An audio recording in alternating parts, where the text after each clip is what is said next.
আসসালামু আলাইকুম ওয়া রাহমাতুল্লাহি ওয়া বারাকাতুহু। প্রিয় দর্শক, কেমন আছেন সকলে? আশা করছি সকলে ভালো আছেন।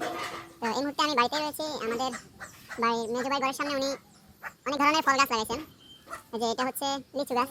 শুনেছি এই লিচু গাছের বয়স নাকি অনেক হয়েছে, এখনো পর্যন্ত কোনো লিচুই ধরে না। ওই যে দেখেন পেয়ারা গাছ। আর এগুলোকে আমাদের লক্ষ্মীপুরের ভাষায় বলা হয় গইয়া। দেখেন প্রচুর পরিমাণে গম ধরছে, এগুলো খাইছি আমরা, অনেক মিষ্টি। আর হচ্ছে এই যে দেখছেন আরো একটা আম গাছ, এই আম গাছটা এখনো আম ধরে নাই, সময় ইনশাল্লাহ ধরবে। আর আমার মেজো ভাইয়ের ঘরটি 2 রুম বিশিষ্ট।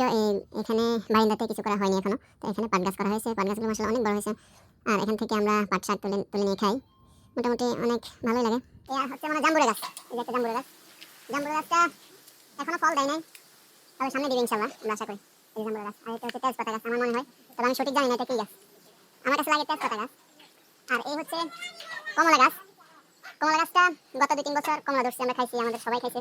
মাশাআল্লাহ মোটামুটি অনেক মিষ্টি এগুলো। এই যে কমলাগুলো। আসলে এই গাছটি কে রোপণ করছে সঠিক জানা নাই, সম্ভবত মেজো ভাই নিজ হাতে রোপণ করছে। যাই হোক, যিনি রোপণ করছেন তিনি অনেক ভাগ্যবান। ভিতরে আরো নারকেল গাছ, শসা গাছ ইত্যাদি গাছ আছে।